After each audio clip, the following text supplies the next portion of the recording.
NDA গভৰ্ণমেণ্টে ডেভেলপমেণ্টত যিখিনি speed দিছে সেইটো স্পীড আজিৰ তাৰিখলৈকে মই দেখাই নাই এইটো এনেকুৱাকৈ স্পীড যিটো ডেভেলপমেণ্ট কাম কৰা চৰকাৰে NDA চৰকাৰে যিটো ডেভেলপমেণ্ট কাম কৰিছে সেইটোতো আমি আশা কৰিছোঁ কিন্তু পাব্লিকে আশা কৰা নাছিলে ইমান খুব কম সময়ৰ ভিতৰতে য'ত নেকি আমাৰ চিলাপথাৰ যিটো মিনি ষ্টেডিয়াম হৈছে নট অনলি চিলাপথাৰ নহয় ধেমাজিতো হৈছে ঢকুৱাতো হৈছে লগতে কেইদিনমান আগতে আমাৰ সন্তোষ ট্ৰফিও ইয়াত যদি নেশ্যনেল গেম চলি গৈছে ক্ষুব্ধ হৈ থকা আমাৰ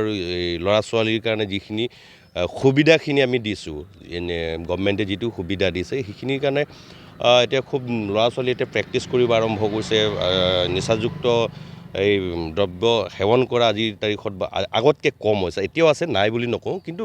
মানে কম হৈছে আগতকৈ ৰেয়াৰ মানে খুব ৰেয়াৰ আগতে যিটো অৱস্থা আছিলে চিলাপথাৰটো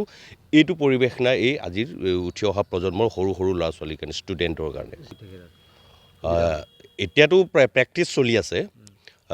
ৰিচেণ্ট সন্তোষ ট্ৰফি গ'ল তাৰপাছতে এতিয়ালৈকে হোৱা নাই ৰিচেণ্ট গৈছে তাৰপাছত ভাল ভাল খেল হ'ব ইয়াত এনেকৈ যদি ষ্টেডিয়ামটো যদি ভাল হৈ থাকে আমাৰ যদি খেলুৱৈসকল যদি প্ৰেক্টিছ কৰি ভাল পাৰফৰ্মেঞ্চ যদি দিয়ে আমি ফুটবলো খেলাম ক্ৰিকেট টুৰ্ণামেণ্ট খেলাম আমিতো আমাৰ যিটো মই সেই কমিটিৰে এই ষ্টেডিয়াম কমিটিৰ মই অন্যতম এটা সদস্য হিচাপে আমি সেইখিনি আলোচনা কৰি আছোঁ